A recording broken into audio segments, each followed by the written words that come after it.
donc, vous étiez là pour les témoignages, vous aussi, et je pense qu'il faut que nous aussi on témoigne tous ensemble. C'est pas une conférence, c'est un débat, mais en même temps on va laisser parler Saïd parce que bon, voilà. Quel argument. Si je peux juste placer quelques trucs, ça va. Bien pour ça. Et donc Tu commences. c'est bon. Mais nous on dit rien. D'accord. Alors, moi je voudrais d'abord vous remercier d'avoir pensé à moi, parce que en réalité, j'ai pas hésité une seconde quand on m'a dit comment l'idée de m'inviter est arrivée. J'ai eu une demande par le net, et puis après j'ai eu une personne au téléphone qui m'a dit bah, écoutez, on a pensé à vous, on ne vous connaissait pas, parce que une collègue a vu sur internet une de vos conférences où vous parlez des dominations. Et en vous écoutant, on s'est complètement reconnu. Pour moi, c'est la plus grande des reconnaissances, donc je vous remercie. Parce que j'ai fait un choix il y a une trentaine d'années, qui était de considérer que les chercheurs étaient trop coupés de la vie, trop coupés de ceux qui tentent de changer le monde, trop coupés de ceux qui sont dominés, qui sont écrasés, qui sont assommés par l'état de notre monde, et qu'ils se permettent de théoriser sans se poser la question de leur propre responsabilité et de leur rôle dans l'émergence d'un monde plus égalitaire, d'un monde plus humain, d'un monde qui ne mette pas le profit, l'argent et la domination en son centre. Donc je ne pouvais que dire oui, même si c'était loin, même si j'ai un agenda qui ne me permettait pas de venir, j'aurais dû vous dire non.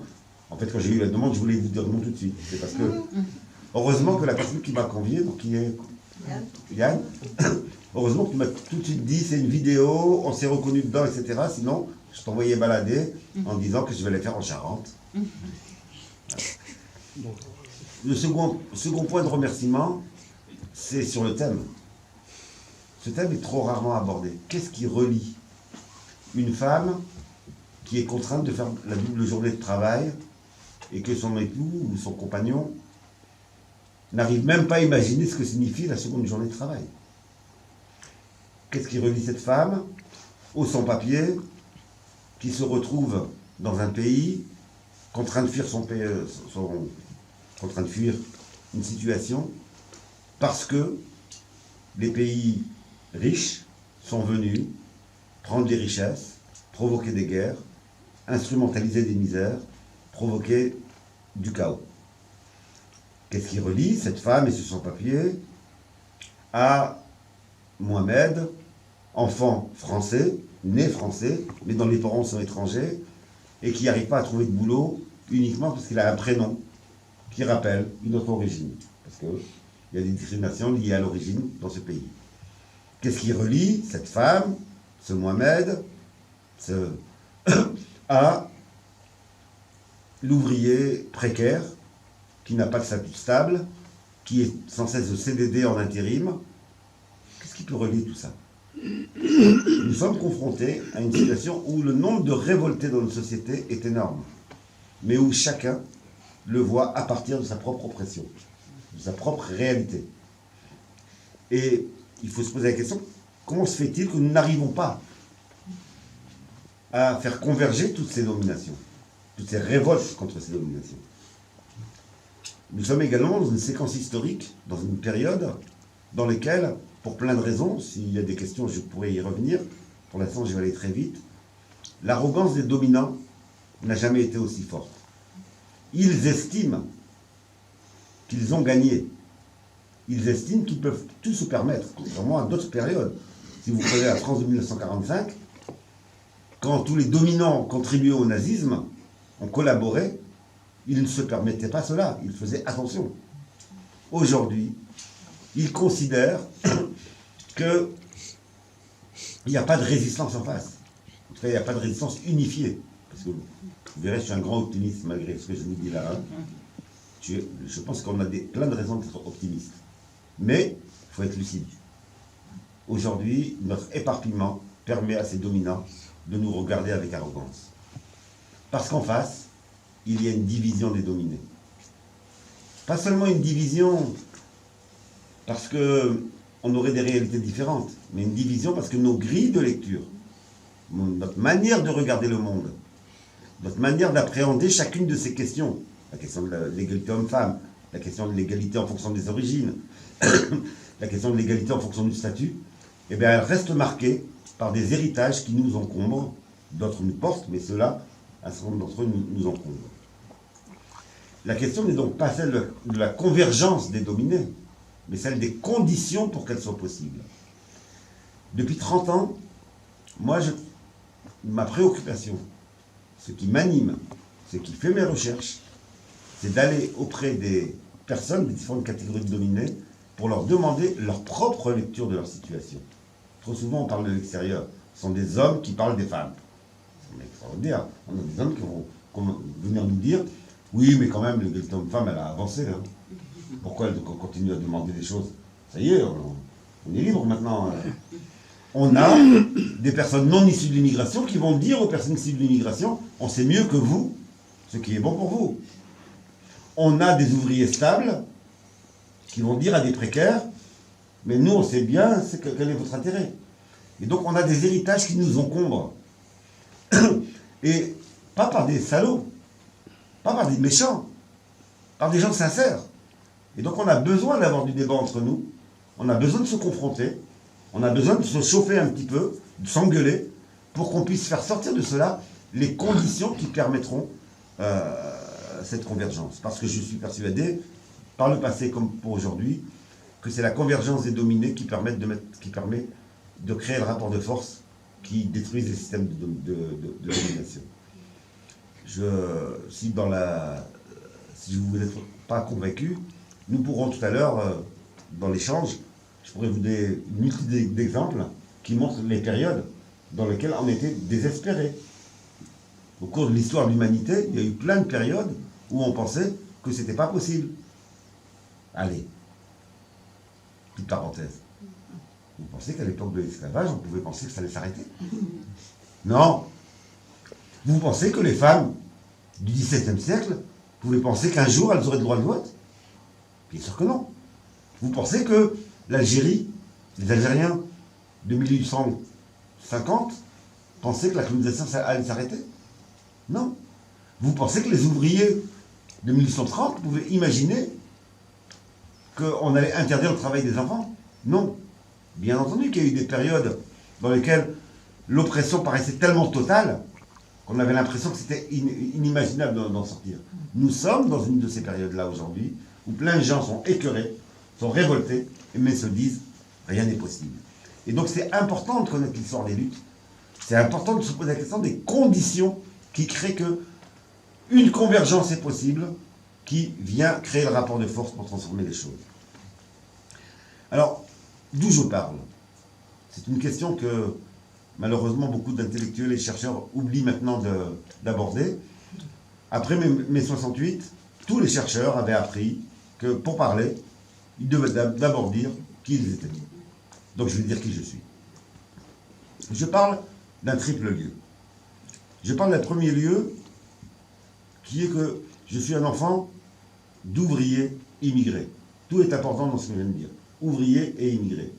Ouvrier, parce que mon enfance, avant d'accéder à l'université, au diplôme, aux conférences, à la reconnaissance, etc., en tant qu'ouvrier, en tant qu'enfant d'ouvrier, je me dois de ne pas oublier ce qu'ont été mes conditions sociales, et les conditions sociales de mes parents. Immigré, parce que du coup, j'ai vécu des choses qu'un enfant d'ouvrier français ne vivait pas, en termes de remarques racistes, de discrimination, de rejet, qui se rajoutaient. Les enfants d'ouvriers français vivaient l'oppression de classe, et moi, je vivais ça, plus mon caractère immigré. Comme une femme, en plus qu'elle est ouvrière, et qu'elle vit l'oppression de classe, vit l'oppression sexiste.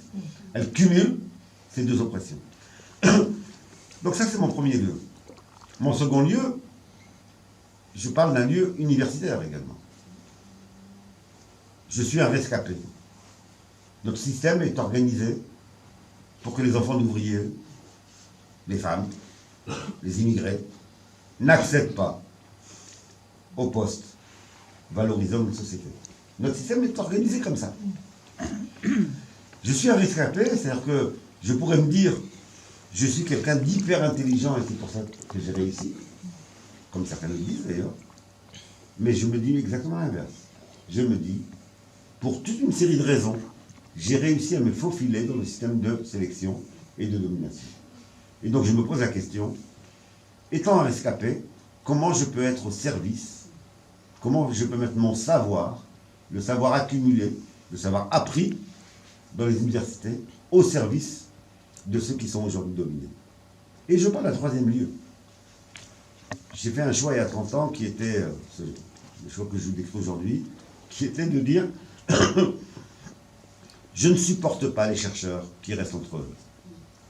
Ce qui m'anime, ce qui m'alimente, ce qui fait que je peux produire, que je peux écrire, que je peux proposer des explications, ben c'est tout simplement le fait que des dominés me disent réellement ce qu'ils pensent. Et c'est pour cela qu'on a des chercheurs sincères, mais qui n'arrivent à rien, tout simplement parce que quand ils vont interviewer, quand un chercheur va interviewer une femme sur l'oppression sexiste, et que la femme ne sent pas une complicité, une alliance, une volonté de transformer les choses, elle ne lui dit pas tout.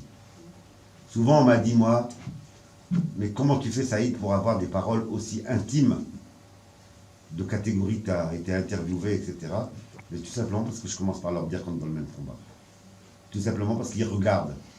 Ils m'ont vu dans telle manif. Ils m'ont vu dans telle dimension. Ils se disent, on n'a pas affaire qu'à un chercheur. On a affaire à quelqu'un qui est dans le même camp que moi. Je pense exactement l'inverse de ce qu'on nous enseigne à l'université. Ça n'est pas la distanciation qui crée le savoir, c'est la proximité qui crée le savoir.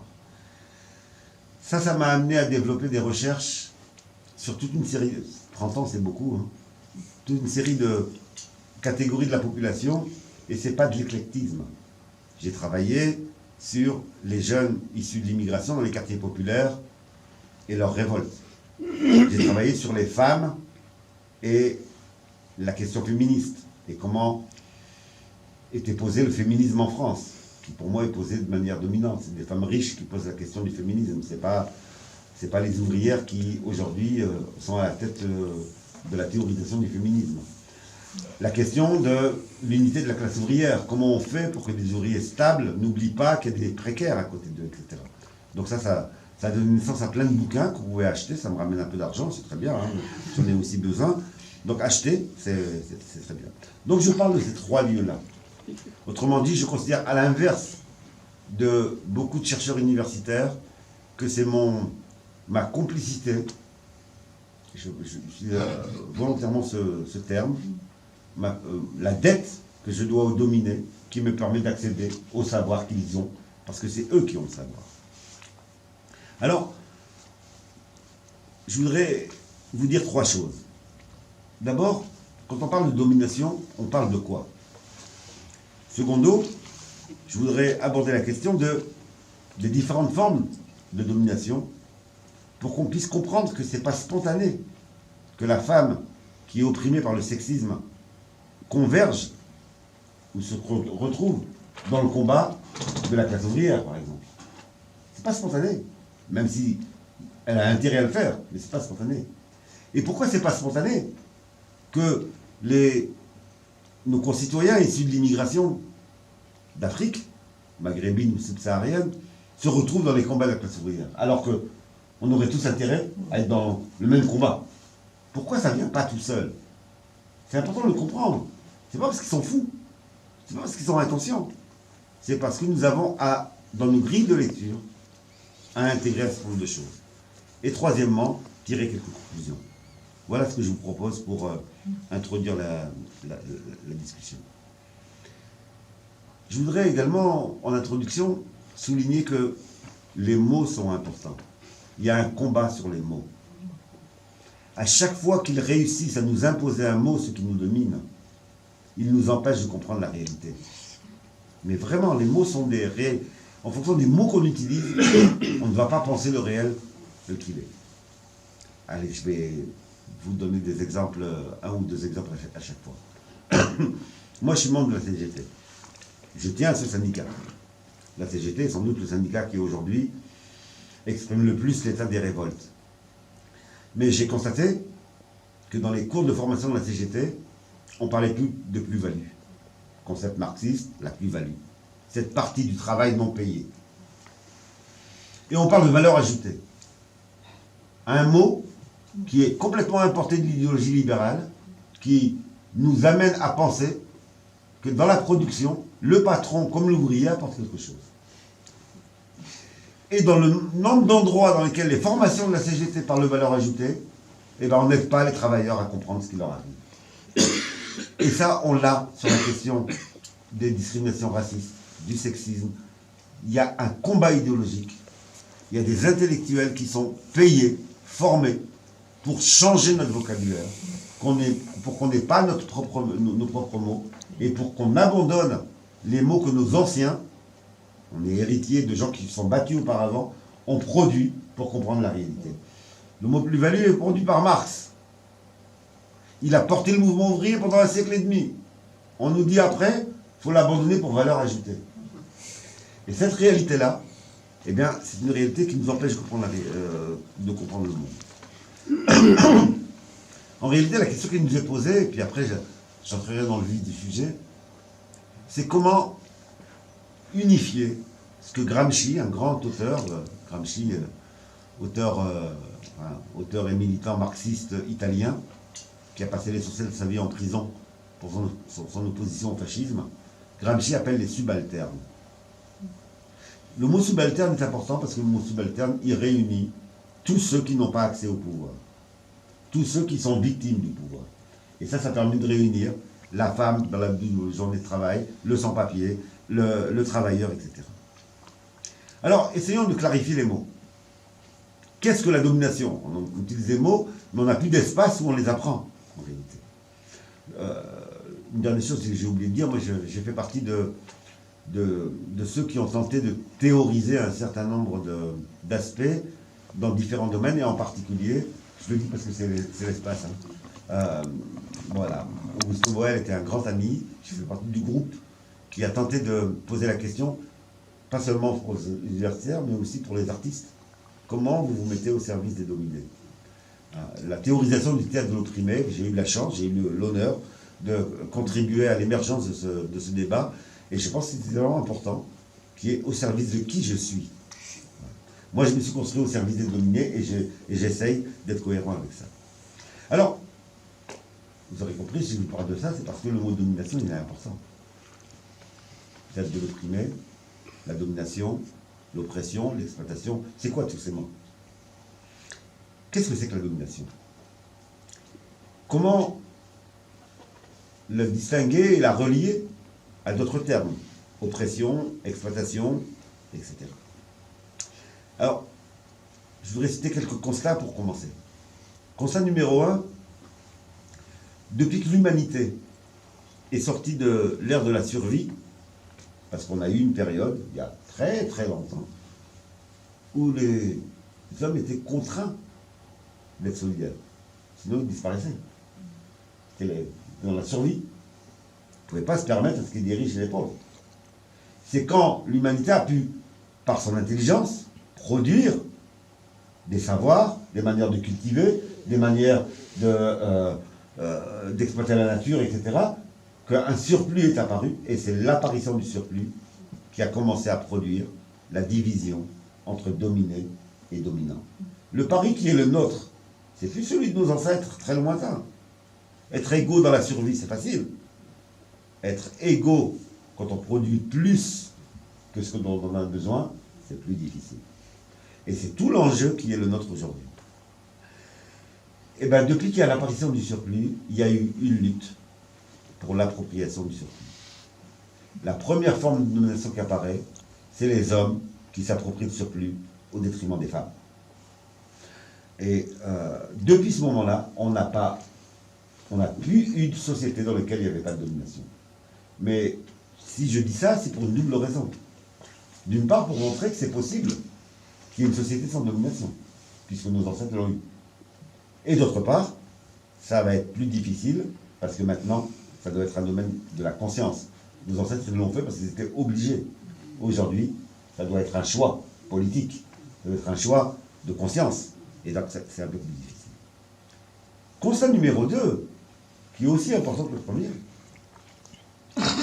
Depuis que cette domination existe, donc depuis plusieurs milliers d'années, il y a eu résistance. Je le dis parce que nous avons tendance, j'ai entendu plusieurs fois aujourd'hui, je n'ai pas passé beaucoup de temps avec vous, je suis juste arrivé tard, j'ai bu un verre avec certains, j'ai entendu, ce que j'entends ailleurs, beaucoup de défaitisme. Ah, quand même, c'est dur. Ah, quand même, on n'y arrive pas. Ah, quand même, on n'a jamais été aussi loin de ce qu'on veut, etc. Il faut vous interroger sur notre défaitisme. Moi, je suis optimiste. En réalité, il faut se poser la question des résistances. Il y a toujours eu des résistances à la domination. L'histoire des résistances est aussi importante que l'histoire des attaques qu'on a connues. Il se trouve que nous sommes dans une période où les nouvelles générations n'ont plus la transmission des résistances du passé, pour plein de raisons. Mais il n'y a jamais l'humanité n'a accepté la domination.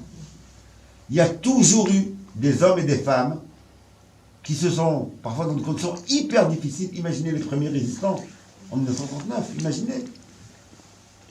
Il n'y a jamais eu de moment dans lequel la résistance a disparu. Et ça, c'est un signe d'espoir qui est essentiel. Ça évite le défaitisme. Ça nous permet de nous dire, ok, le rapport de force n'est pas en notre faveur aujourd'hui, mais il n'y a pas de domination sans résistance. Et c'était un des postulats du théâtre de l'opprimé d'ailleurs.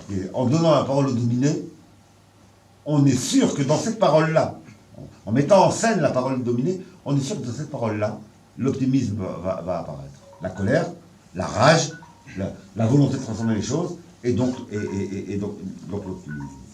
Bien sûr, les formes de résistance qui apparaissent ont varié. Elles dépendent du rapport de force. Elles prennent des formes auxquelles on ne s'attend pas. Et c'est pour ça qu'il faut être, quand on veut changer le monde, il faut être très attentif aux différentes formes de résistance. Elles prennent des formes qui parfois peuvent nous surprendre. Quand l'émancipation claire, nette, etc. n'est pas possible, les gens résistent avec ce qu'ils peuvent. Par exemple, en novembre 2005, on a eu la plus grande révolte depuis la Commune de Paris. 400 quartiers populaires des grandes villes explosent pendant 21 jours. Bien sûr qu'on aurait aimé que ça explose avec un discours politique plus construit, un cahier de revendications, etc. Ils ont explosé comme ils pouvaient. Les dominés explosent comme ils peuvent. S'ils n'ont pas pu exploser autrement, ils ont explosé comme de cette manière-là. Et on a pourtant eu des militants sincères qui ont dit « mais on ne peut pas les soutenir, regardez comment ils explosent ». En réalité, s'ils ont explosé comme ça, c'est qu'il n'y avait pas d'autre voie. De la même façon que les suffragettes, quand elles allaient brûler, parce qu'elles ont fait des attentats, elles ont été mettre des bombes dans les endroits où on allait voter. Parce qu'elles, pendant 40 ans, elles ont essayé de dire aux hommes démocrates, et la question du droit de vote des femmes, c'est important. Et les hommes leur ont dit, pas maintenant, plus tard, il y a des priorités. C'est d'abord le capitalisme. On va d'abord foutre en l'air les patrons, et après, on va donner le droit de vote aux femmes. Comment en vouloir à des femmes qui viennent dire « moi, en tant que femme, je veux voter ». Qu'elles se révoltent comme elles peuvent, puisque les hommes, leurs alliés, les hommes ouvriers, ceux qu'elles auraient dû avoir à côté d'eux, à côté d'elles, eh bien, leur disent « patience, il faut attendre ». Et donc, les formes de la révolte, ben, c'est les formes qui peuvent apparaître. Et jamais un révolté n'explose de manière complètement idiote. Il explose en fonction des opportunités qui existent. Ça ne veut pas dire qu'il faut tout cautionner, etc. Ça veut juste dire que quand ça explose comme ça en novembre 2005, la seule question que je dois me poser, c'est pas est-ce que je les soutiens ou non, c'est de se dire c'est dommage qu'on n'ait pas créé d'autres conditions de révolte, autrement, etc. Alors qu'est-ce que c'est que la domination? La domination, c'est un rapport social. C'est pas des méchants qui en veulent à des gentils. C'est un rapport social. C'est-à-dire que ça touche deux groupes sociaux. C'est pas un problème d'individu. C'est pas le méchant patron, Jean-Pierre, mon patron, est un méchant. Jean-Pierre, c'est un individu. Non, il est à une place où il est le représentant d'une classe sociale qui a une logique, qui est le profit. Donc c'est deux groupes sociaux qui sont en lien entre eux et dans lequel le lien est un lien qui met l'un en situation de dominer et l'autre en situation de dominant. Et c'est important de le penser comme ça, parce que le Jean-Pierre, il peut être plein de bonne volonté. Hein. Un patron qui licencie en pleurant, parce qu'il est chrétien, voilà. Il rend n'empêche qu'il licencie. Pour l'ouvrier, c'est la même chose, hein, qu'il pleure ou qu'il pleure pas. Parce que sa décision, il n'a pas décidé de ne pas licencier, il a décidé de licencier. Il a beau lui après se poser des questions. Donc mon problème, il n'est pas quelle est la misère qu'il a dans sa tête. Mon problème, il est que l'acte qu'il pose est un acte qui met dans la misère un certain nombre d'ouvriers et d'ouvrières. Et donc c'est bien un rapport social entre deux groupes, et c'est comme ça qu'il faut penser les choses. C'est la même chose pour la question de l'égalité homme-femme. Un homme peut vous dire, mais vous savez, tu sais, chérie, moi je suis d'accord pour l'égalité, hein, mais t'as pas fait la vaisselle, qu'est-ce qu'on mange ce soir? C'est nouilles. Hein? Les nouilles, parce que oui, sauf que les nouilles, c'est pas lui qui va les faire. C'est quand même la femme qui va les faire. Et donc là, on n'a aucune raison de dire qu'il n'est pas sincère. Sauf qu'il est formaté, il est socialisé. Et donc c'est bien deux groupes sociaux qui s'opposent. Et donc ces deux groupes sociaux, ils ont un rapport entre eux qui va produire, reproduire, imposer un pouvoir. C'est ça la domination. Si je ne prends pas en compte cela, et malheureusement, j'aimerais bien qu'on apprenne ça dans nos écoles ou dans nos syndicats, si on n'apprend pas cela, si on n'a pas ce réflexe-là, il nous reste quoi? Ben, il nous reste que, je vais utiliser un mot barbare, mais je donnerai des exemples, il nous reste ce que j'appelle l'essentialisme dans le livre. C'est quoi l'essentialisme? L'essentialisme, c'est la manière de penser dans laquelle j'attribue à l'autre la responsabilité de ce qui lui arrive. Le chômeur est responsable de son chômage. La femme est responsable de sa situation. L'immigré est responsable de sa situation. Donnons quelques exemples pour illustrer. L'instinct maternel, je vois qu'il y a des hommes ici. Qu'est-ce que ça arrange les hommes, quand même? Dans le corps de la femme, chez elle, dans son essence, il y aurait un instinct qui la pousserait à s'occuper des gosses. En tant qu'homme, je n'ai pas à me poser de problème. Je ne suis pas un salaud, je ne m'occupe pas des gosses. C'est dans le corps de la femme. L'instinct maternel, ben, c'est une invention permettant de reproduire une égalité homme-femme. Tout simplement. Et l'homme qui n'interroge pas ça, qui n'a pas été amené, qui a été éduqué là-dedans, ça va lui sembler naturel que lui rentre du boulot et il se mette tranquillement dans le fauteuil pendant que sa femme va commencer à s'occuper du ménage, de la vaisselle et de la lessive. Et donc l'essentialisme va renvoyer à la femme, c'est dans son instinct, il y a un instinct qui la pousse à ça. Sarkozy, il y a quelques années, nous dire l'homme africain n'est pas entré dans l'histoire. Dans la culture africaine, il y aurait quelque chose, une essence, qui l'amènerait à être dans la misère, dans la pauvreté, dans la guerre. C'est eux les responsables. Bien sûr, quand on dit ça, on ne parle pas de ce que nos pays ici font pour provoquer les guerres, piller les ressources, etc. Ça, c'est l'essentialisme. Sur l'immigration, la même chose. On nous dit, certaines cultures sont allergiques à la démocratie. On ne se pose pas la question du rôle, de la place, quand ces ouvriers immigrés, quand ces enfants d'ouvriers immigrés, les discriminations qu'ils vivent, etc. Et donc, on voit bien que l'essentialisme, si on ne pose pas la domination comme étant un rapport entre deux groupes sociaux, eh bien on sombre là-dedans. Ce rapport social, il n'est pas neutre. Ce rapport social, ce n'est pas une méchanceté d'individu. Il a une base, il a un but. Et le cœur de la domination, de toutes les dominations, c'est l'appropriation de l'autre. Je m'approprie l'autre. Je m'approprie quoi? Je m'approprie son corps, je m'approprie son travail, je m'approprie son temps, je m'approprie son espace, avec la colonisation par exemple, son temps Ben, la femme, qui rentrant à la maison est obligée d'avoir une deuxième journée de travail. Son travail, ben, c'est la plus-value, la partie du travail non payée. Donc on voit bien que toutes les dominations ont un point commun. Un groupe s'approprie l'autre. Bien sûr, ce qui va les distinguer, c'est qu'on ne s'approprie pas la même chose. D'un côté, c'est le travail, de l'autre côté, c'est le corps. Dans la prostitution, vous avez des théories aujourd'hui nous disant la prostituée, elle a choisi, c'est peut-être mieux pour elle. Il faut arrêter les conneries.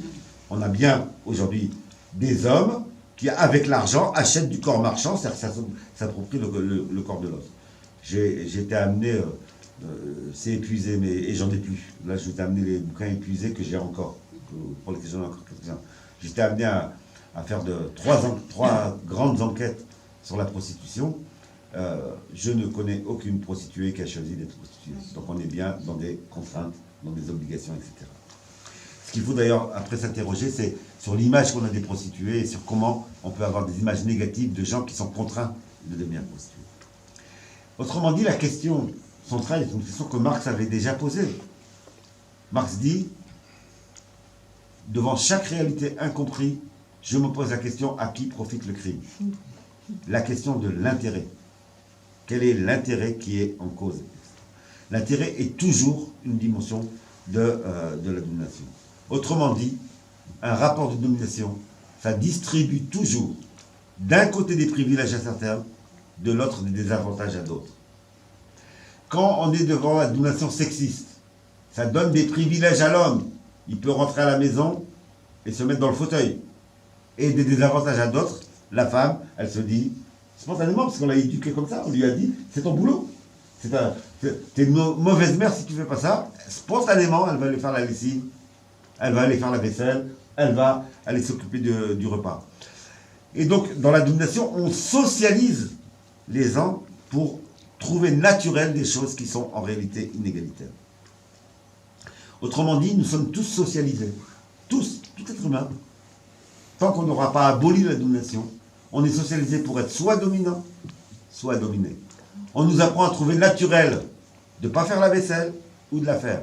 De trouver naturel que les immigrés disent oui à des boulots de merde et que d'autres disent non. Et autrement dit, il y a une vraie socialisation et des dominants et des dominés. C'est pour ça d'ailleurs qu'on a malheureusement trop peu d'enquêtes sur les dominants. Moi, j'en appelle à ce que les chercheurs aillent regarder ils fonctionnent comment. Parce qu'on verrait ce qui leur semble naturel, ce qui leur semble évident, etc. Et Pinson Charlot, là. Bah oui, il y a Pinson Charlot. Il y a eux, c'est très bien. Ce qu'ils font est extraordinaire, mais il n'y en a pas beaucoup d'autres. Si on essaye de trouver un troisième nom, on trouverait qui?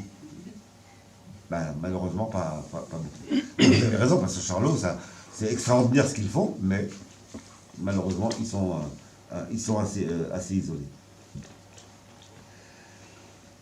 Ce qui veut dire que ça nous amène à nous poser la question de comment on peut transformer les choses.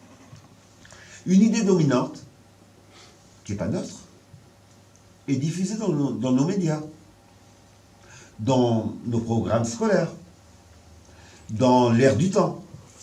C'est que c'est un problème de mentalité.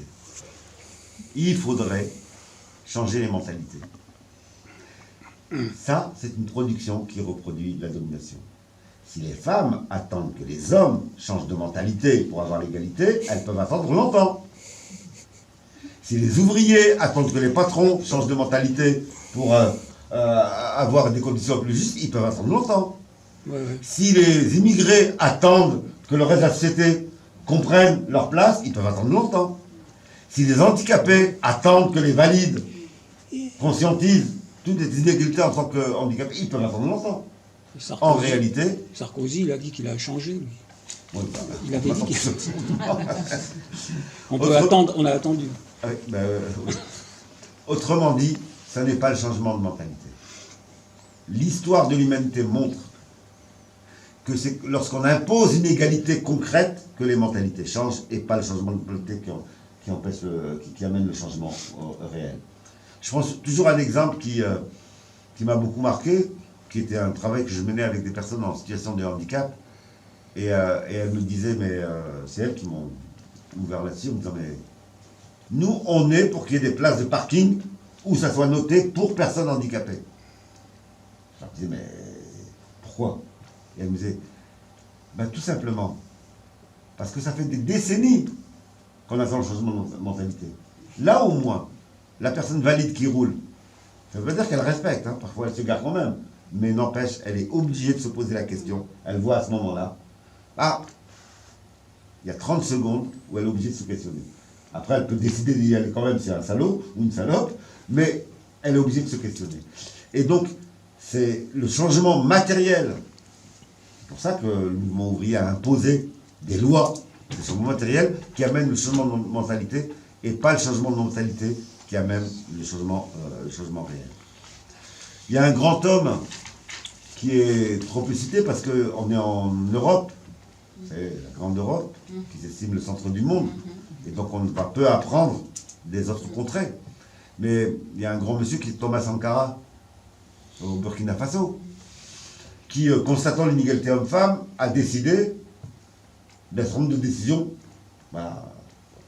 Il était soutenu par son peuple, donc ça a été accepté, qui était de dire, à partir de maintenant, alors c'est une imagination de l'enfance, c'est pas, il ne faut pas copier, mais c'est important de voir la logique. Il disait, à partir de maintenant, les hommes vont aller faire les courses une fois par semaine. C'est une obligation. Et les femmes ont soutenu au Burkina. Parce que, bien entendu, c'est une tâche supplémentaire. Et quel a été le bilan de ça? Ils se sont aperçus que les hommes s'étaient rendus compte que c'était quoi la galère de faire les courses avec, quand on n'avait pas beaucoup d'argent. Parce que l'homme, il était d'accord pour donner sa paye à son épouse, hein, quand il le fait. Hein. Mais lui-même se confronter à comment je nourris la famille avec tout ça. Et donc, on voit bien que là, il a d'abord transformé le réel et ça a provoqué un changement des mentalités. Je le dis parce que cette mode du changement de mentalité, c'est la mode que les dominants nous mettent dans nos têtes.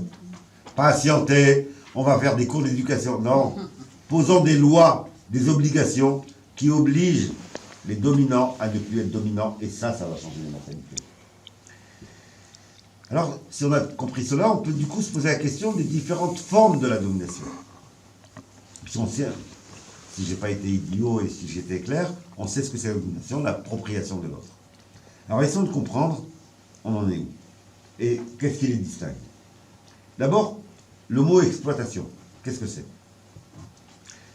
L'exploitation, c'est la domination, c'est Marx qui l'a théorisé, c'est la domination basée sur l'accaparement, l'appropriation du temps de l'autre.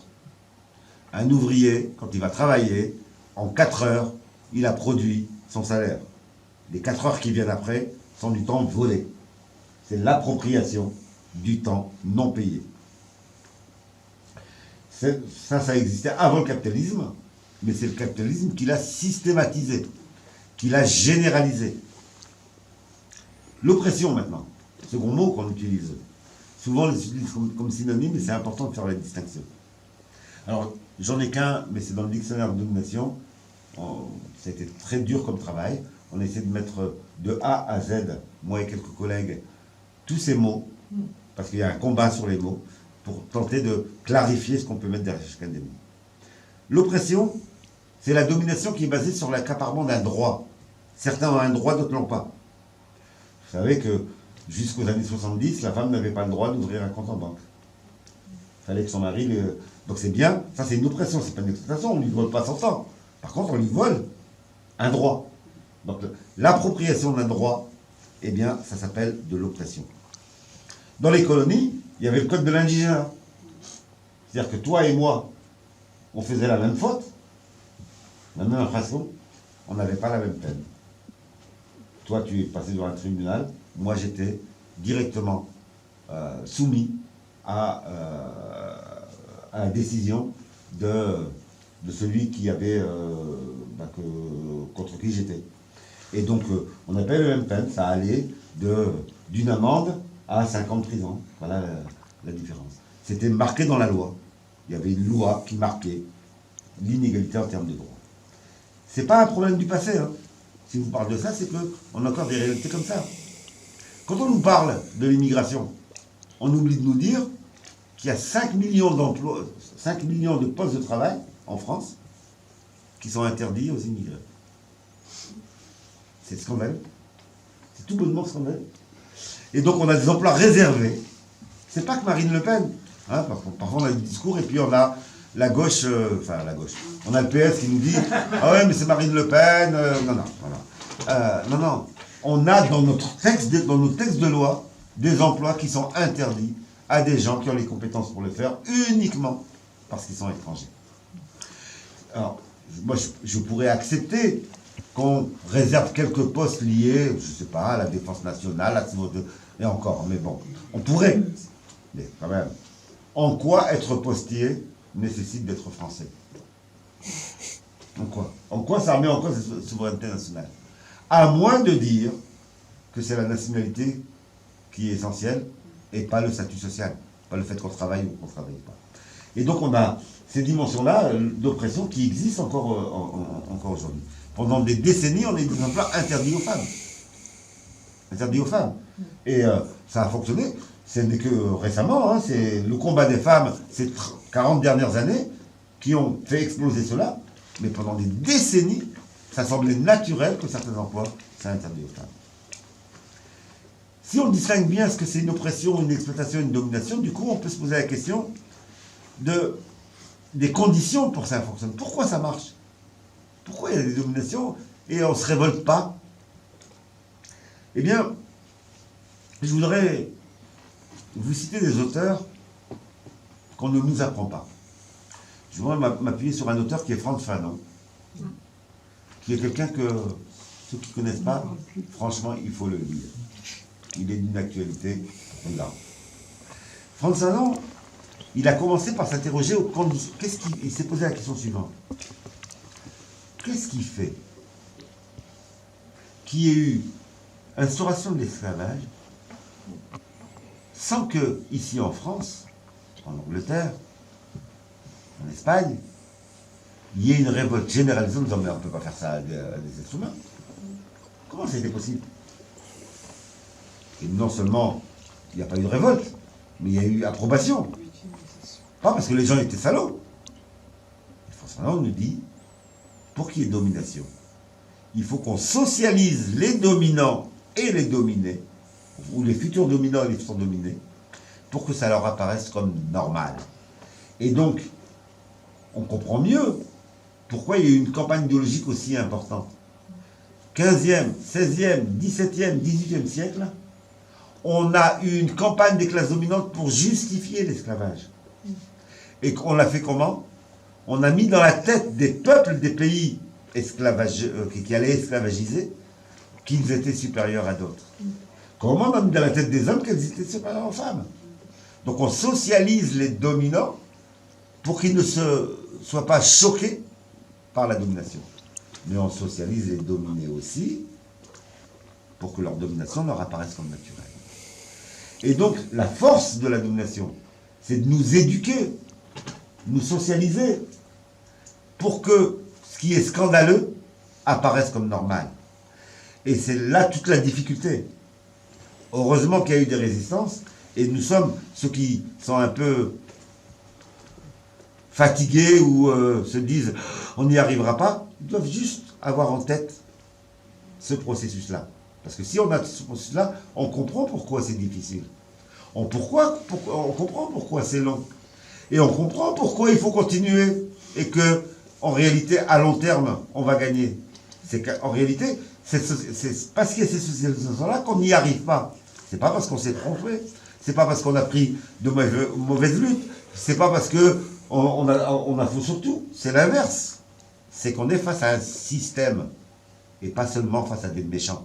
C'est un système qui nous éduque et qui éduque nos oppresseurs pour que ça apparaisse comme normal. Et donc, ça produit un certain nombre de conséquences. Première conséquence, si vous voulez aborder une domination, allez, premier réflexe de base. Moi, depuis que je me suis dit ça, il y a une trentaine d'années, qu'est-ce que j'ai appris? C'est la posture d'humilité. Je veux parler de l'égalité homme-femme, je donne d'abord la parole aux femmes. Je ne viens pas, moi, en tant qu'homme, prétendre mieux savoir que les femmes ce qu'elles vivent. Parce qu'elles ont une expertise d'usage sur leur oppression. Un homme, quelle que soit sa qualité, quelles que soient ses lectures, quel que soit il a été socialisé pour ne pas comprendre cela. La femme, si vous lui donnez la parole, va vous dire des choses que l'homme ne voit même pas. Vous voulez parler du racisme? Ne parlez pas de l'extérieur. Donnez la parole à des personnes qui vivent le racisme. Parce qu'ils vous diront des choses que vous ne pouvez même pas imaginer parce que vous ne pouvez pas les vivre. Entre mon voisin et moi, il va être moins contrôlé par la police que moi. C'est pas de sa faute. Il n'a pas choisi ça. Mais il va être moins contrôlé. Et donc, il peut, en toute sincérité, dire, il n'y a pas de problème avec la police. Moi, je vais vous dire, hey, on a un problème en France avec la police, là-haut. Il faut absolument qu'on se mobilise, il faut qu'ils arrêtent de contrôler des gens pour rien, etc. Son expérience l'amène à ne pas voir des choses. Mon expérience m'amène à voir des choses. La femme qui est contrainte quand elle rentre à la maison de faire la vaisselle, etc., elle va vous dire, oh, l'égalité, c'est pas maintenant, hein, il y a encore du combat, hein, il y a encore du chemin. L'homme va vous dire, bon, on a avancé, maintenant vous pouvez voter, vous pouvez, etc. Donc, la parole au premier concerné est une parole essentielle. Parler d'une domination, c'est d'abord être humble et aller recueillir l'expérience, l'expertise de ceux qui vivent cette domination. Et là, on a du chemin à parcourir. On a encore beaucoup de militants sincères, des gens bien, qui parlent à la place des autres, qui sont persuadés que ce qu'ils ont lu leur permet d'exprimer la réalité. Donnons une des raisons pour lesquelles je me suis investi beaucoup dans le thème de l'opprimé, c'est que la règle de base, c'est on crée des scénettes dans lesquelles les premiers concernés prennent la parole. Et donc ils vont venir dire, oh, ça ne se passe pas comme ça dans la vie, hein. C'est un peu plus compliqué. Et donc, je pense vraiment que là, il y a une première rupture. Et je pense qu'une des raisons pour lesquelles on a du mal aujourd'hui à créer le rapport de force, c'est que ça, la prise de parole des premiers concernés, on ne l'a pas encore intégrée. Ce n'est pas encore un réflexe. On a encore dans beaucoup d'endroits, en toute sincérité, et des gens bien, et je suis sûr ici, vous êtes les meilleurs de France, mais je suis sûr que vous l'avez déjà fait, des gens qui parlent à la place des autres, qui n'ont pas ce réflexe d'aller d'abord recueillir l'analyse. Quand je dis la parole, c'est parce qu'ils ont un savoir. C'est du savoir, c'est pas simplement parler. Une seconde conséquence, c'est de refuser tous les discours qui sont produits. Et je peux vous garantir, s'il y a des questions, je pourrais vous dire comment ça se passe. On a aujourd'hui des espaces dans lesquels des gens sont payés pour produire des discours qu'on diffuse médiatiquement après, pour assommer les dominés.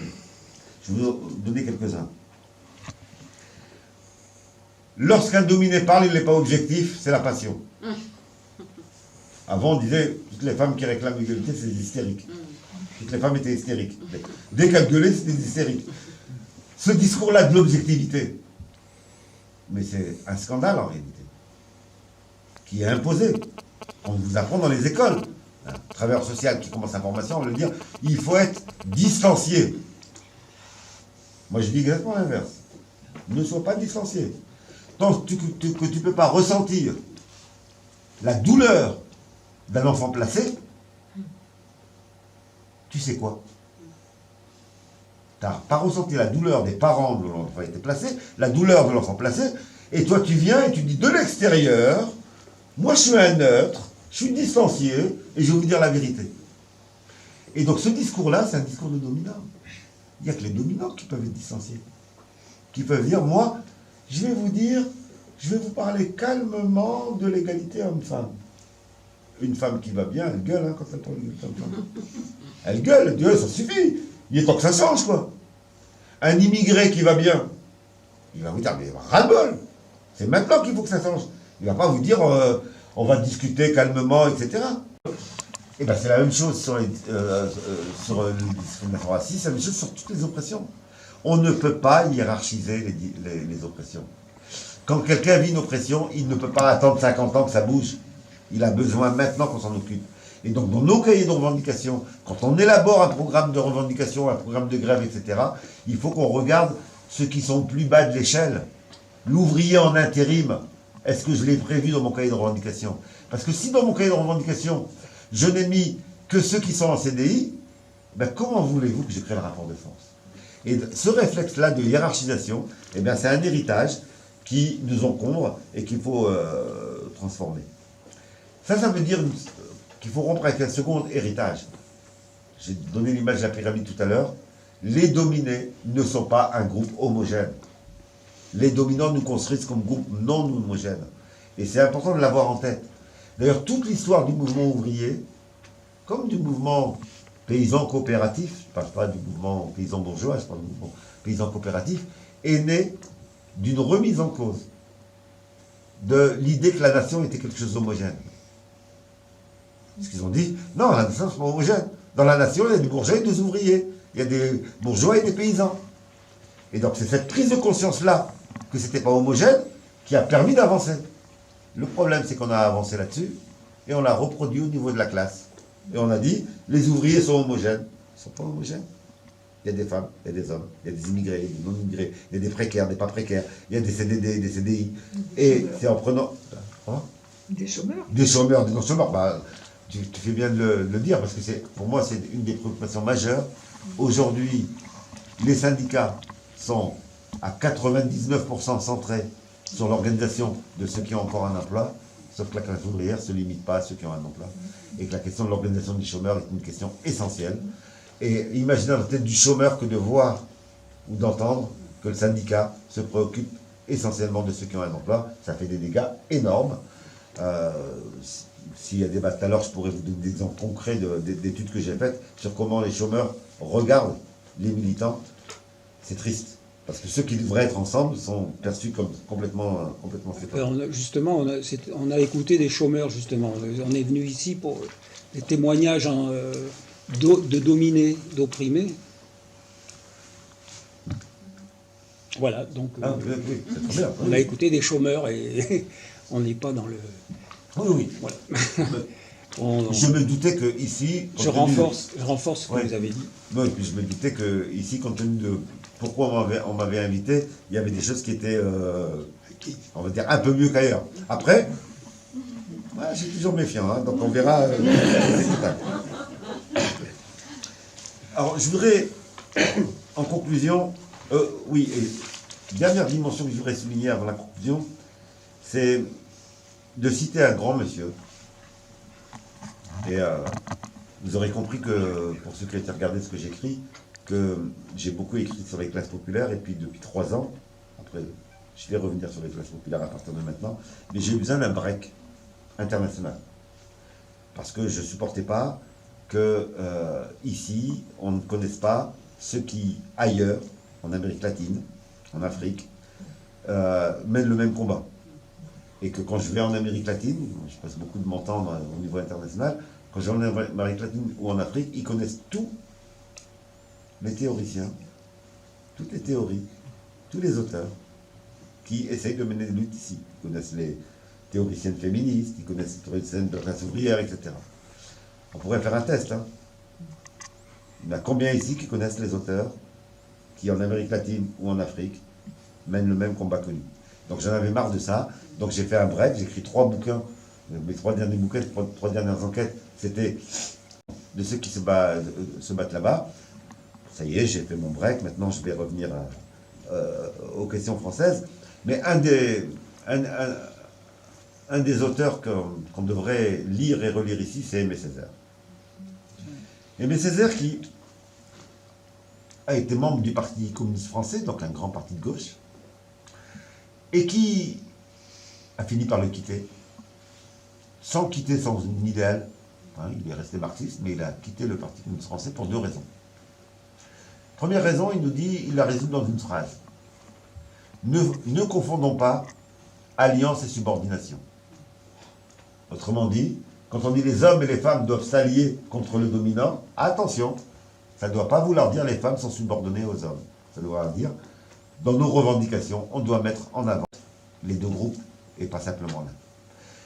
Ce réflexe-là, on ne l'a pas encore. Ce n'est pas encore un réflexe.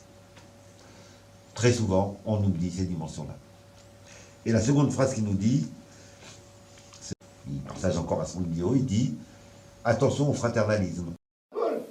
C'est maintenant qu'il faut que ça change. Il ne va pas vous dire on va discuter calmement, etc. Et donc la colère fait partie de la résistance à la domination.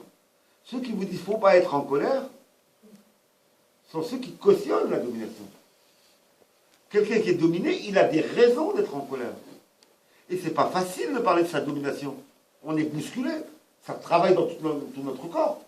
Et on a envie d'insulter.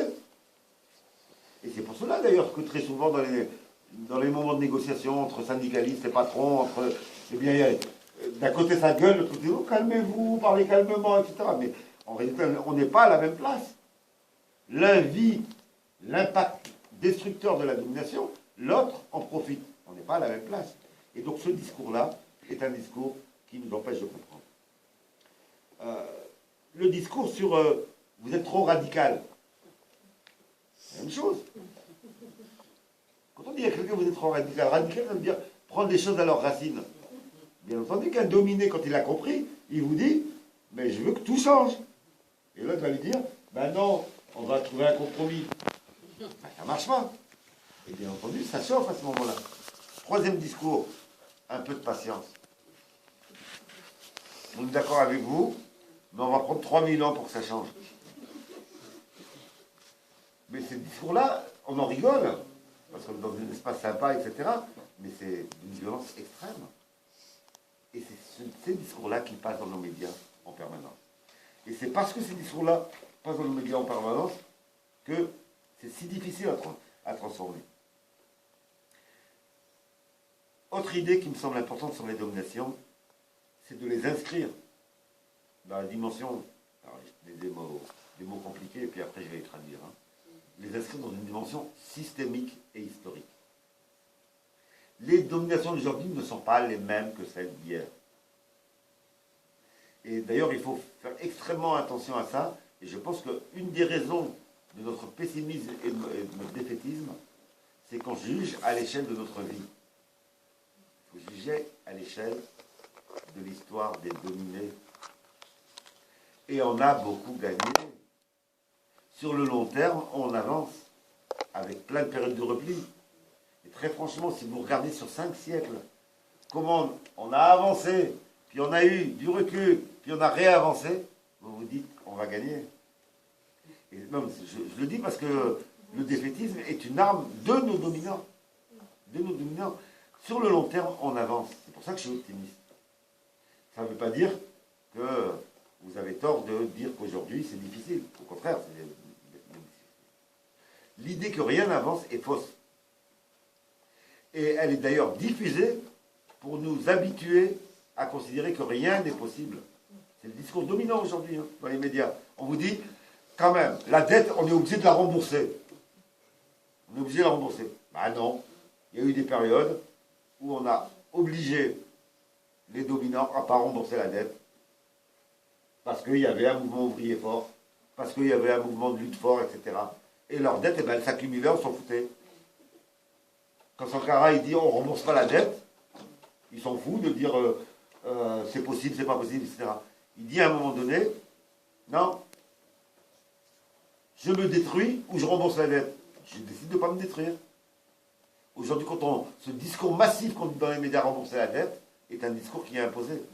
Si on ne rembourse pas la dette, ne vous inquiétez pas, les dominants vont être contraints de s'en sortir jusqu'à ce qu'ils soient écrasés par une dynamique de lutte. Et ça, on voit bien comment ça nous a imprégné, cette incapacité à nous relier aux générations passées. Ça fait des décennies que des gens se battent contre la domination.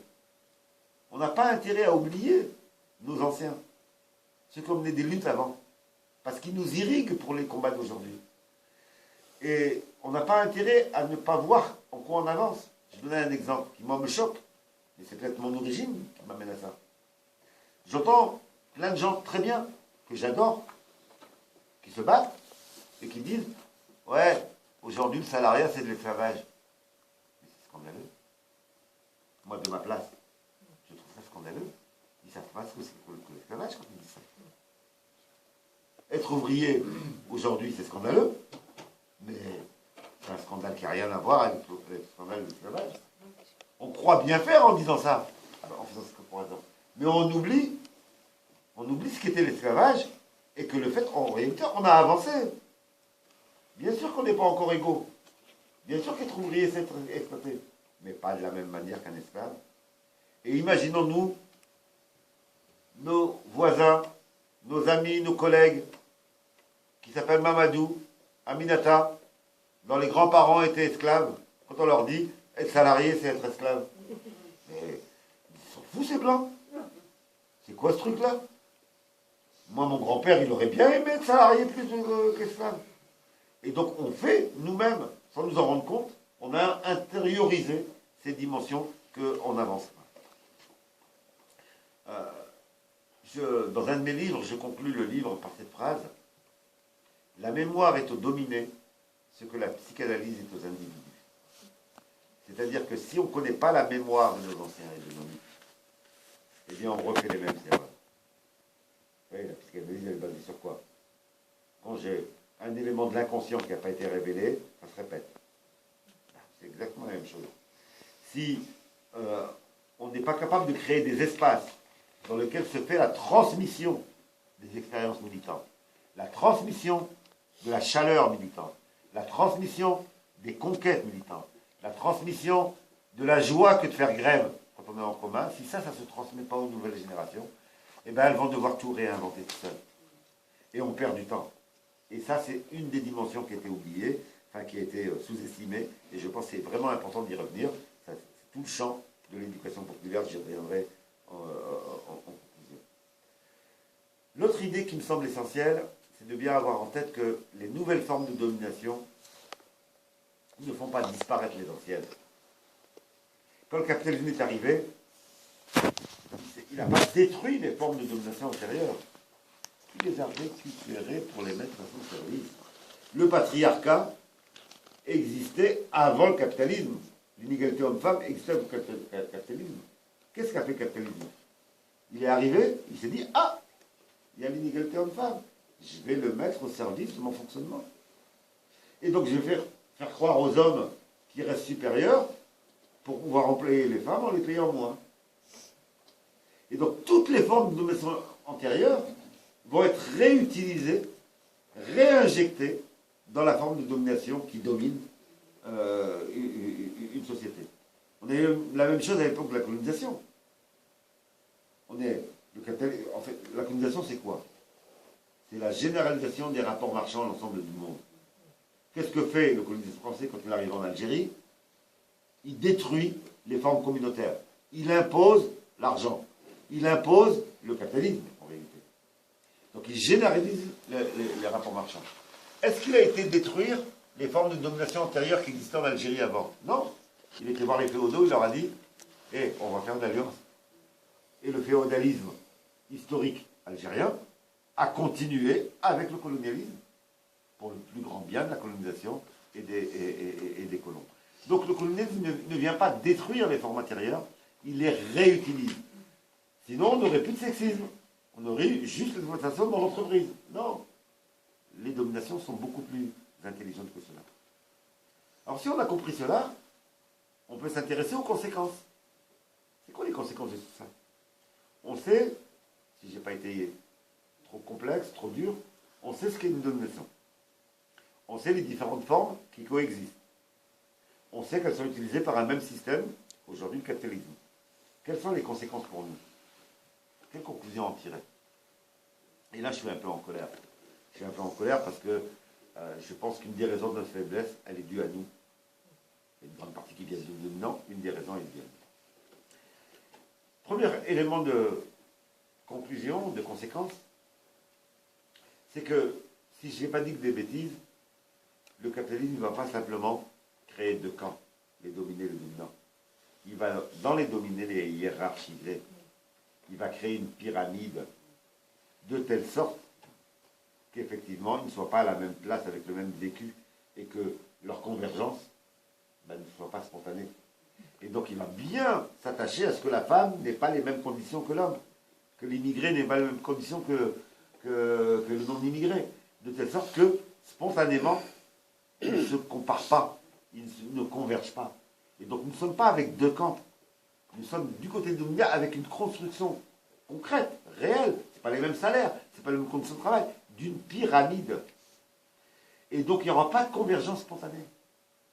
On va les battre le jour où, consciemment, on aura construit la convergence. Ça ne viendra pas tout seul.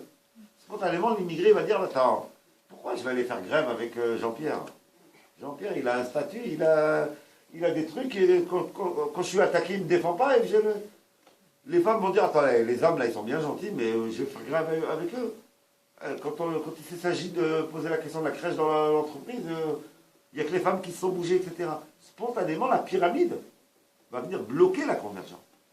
Et on a en face de nous des gens très intelligents. C'est un système qui fonctionne en hiérarchisant les dominations. Donc on n'a pas deux camps. On a un camp des dominants et un camp des dominés qui est hiérarchisé. Et il est hiérarchisé en quoi? Tout ce qui est possible. Hiérarchisation de race. Donc on ne va pas donner le même statut en fonction de l'origine, de sexe. Mais ça ne s'arrête pas là. Hein. Précarité stable. Le nombre d'endroits où pour le même boulot, il y a des CDD et des stables, et où le syndicat oublie les CDD, pas par méchanceté, mais simplement parce qu'on fonctionne, on a des habitudes, etc., ou les intérims. Et donc on voit bien comment il y a une hiérarchisation permanente, etc. Et donc on a un vrai effort à se poser la question. Et puis, dernière dimension, je vois qu'il y a quelques jeunes dans la salle, c'est plus récent. Depuis une trentaine d'années, on a réintroduit la hiérarchisation des âges. Après 1945, le mouvement populaire avait réussi à imposer des statuts en fonction du boulot. Depuis la crise, on a commencé à distiller que le jeune de 18 ans, il n'avait pas à avoir le même salaire que celui qui avait 40 ans. Et on a créé des contrats pour les jeunes. On a créé, et moi je suis un syndicaliste, hein, donc ne le prenez pas comme une attaque du syndicat, puisque sinon je ne serais pas au syndicat, donc je suis à la CGT. Mais quand il y a eu une négociation de 35 heures, le nombre d'entreprises, c'est la majorité, hein, dans lesquelles on a accepté des contrats, dans lesquels les avantages étaient garantis, antérieurs, étaient garantis pour les anciens, et tous les nouveaux n'avaient plus accès au ticket restaurant, n'avaient plus accès à tel, etc.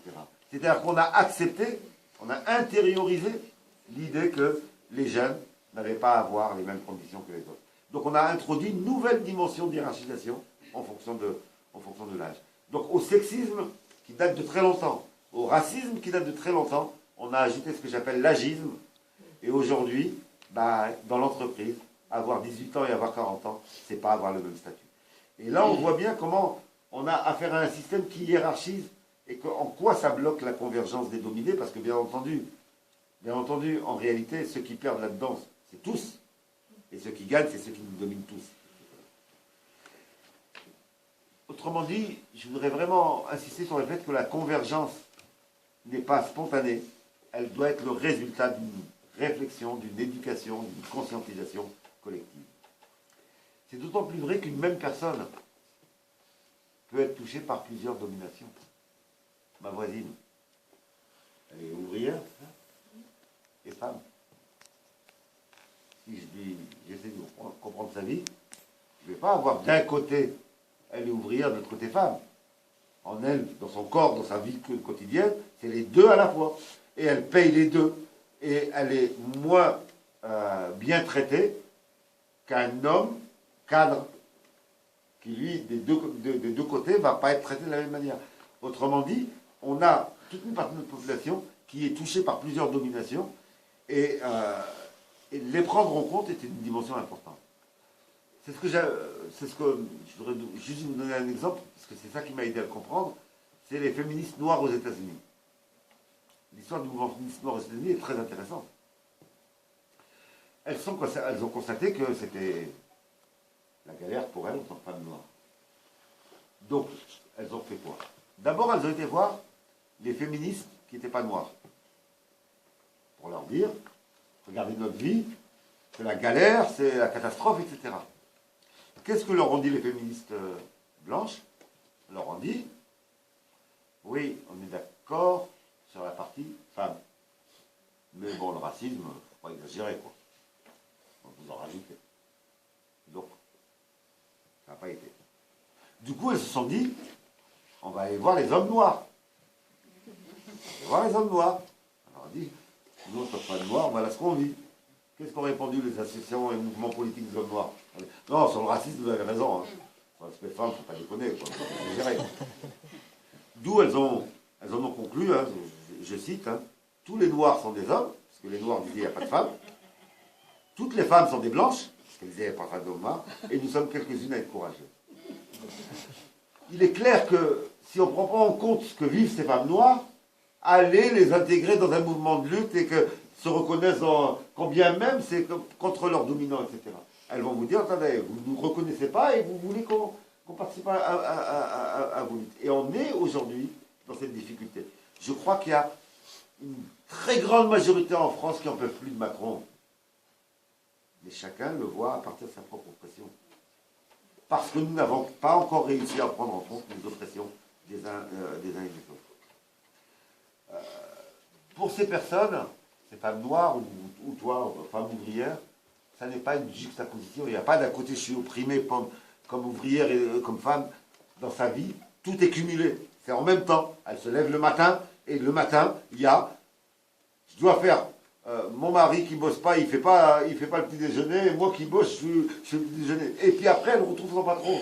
C'est la même personne qui, dans sa journée, vit l'ensemble des choses. En réalité, il faut qu'on se mette dans nos têtes qu'il n'y a pas des oppressions qui sont séparées.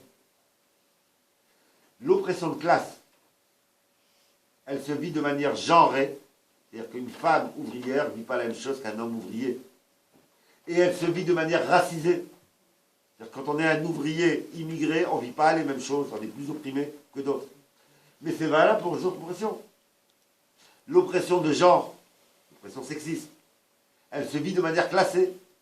Même une femme bourgeoise peut ne pas être traitée à l'égal d'un homme bourgeois.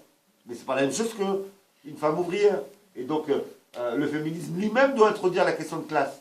Et de manière racisée aussi. Une femme immigrée vit des oppressions aussi particulières. Et c'est valable pour toutes les oppressions. Elles ne sont pas séparées, elles font un tout. Et c'est le tout qu'il faut à prendre en compte. Autrement dit, je crois qu'on n'a pas accordé assez d'importance à comment on construit la convergence. On a considéré qu'elle devait venir toute seule. Elle ne viendra pas toute seule, parce qu'en face, ils ont construit une hiérarchie. Et elle ne peut venir que si, justement, et très franchement, il y a très peu de demandes comme la vôtre, où justement, on crée ces espaces où on peut travailler là-dessus. Je terminerai en nous interrogeant sur nos héritages, et nos héritages négatifs. Parce que nous avons des héritages négatifs. Vous savez, les sociétés, les groupes humains, ils fonctionnent comme les individus. Je suis sûr qu'ici, il y a déjà des gens qui ont eu des petits héritages. Et donc on a hérité de meubles, de lampes, d'armoires, etc. Voilà. On en jette certains, on en garde d'autres. Ben, c'est la même chose pour l'histoire des sociétés, pour l'histoire des luttes. Tous nos héritages ne sont pas bons. Il y a des héritages qui nous ont honte. Il faut faire le tri. Mais il y en a d'autres dont on a absolument besoin et qu'il faut absolument garder. Tout le travail, c'est le premier héritage, qui est l'héritage que j'appellerais la hiérarchisation des dominations. Et qui a été très fort en France, qui l'est un peu moins, mais qui est encore très présent. Qui est en gros de dire, il y a une oppression, une domination qui est première, c'est ouvrier, patron. Les autres, c'est secondaire. Allez dire ça à une femme. Elle vous regarde et dit, oh. Même une femme ouvrière, je suis d'accord, mais il y a quand même... Et donc, on a été dire, par exemple, à des immigrés ou à des enfants d'immigrés, vous savez, d'ici, c'est grave, mais ça va... Il ne faut pas qu'on en parle. Une fois qu'on aura fait la révolution, une fois qu'on aura l'égalité, il n'y aura plus ça. Sauf que eux, leur vie, c'est maintenant. Hein. Et donc, eux, ils veulent des luttes là-dessus maintenant. Comme les femmes, elles voulaient l'égalité maintenant. Elles ne vont pas attendre 300 ans, ou 200 ans, ou 50 ans, que ça change. On a dit la même chose dans les colonies. Hein. Toute une partie de la gauche, et là, je ne parle pas du PS, là, la gauche, des gens proches, ont été dire aux colonisés, non, c'est scandaleux la colonisation. Mais ne demandez pas l'indépendance, ça ne sert à rien. On va faire la révolution en France. Une fois qu'on aura la révolution en France, il y aura l'indépendance, et en plus, il y aura la coopération égalitaire. Qu'est-ce qu'on dit les colonisés? Allez vous faire foutre. Hein. Oh, on va pas attendre que vous changiez là-bas pour... Et donc, demander à l'autre de patienter, ça ne veut rien dire. Et on a cet héritage-là. On a des endroits où, sous prétexte d'unité, on a dit aux gens, ne mettez pas en avant vos revendications particulières. Ça ne marche pas. Imaginez que les féministes n'aient pas mené leur combat en disant, on va faire confiance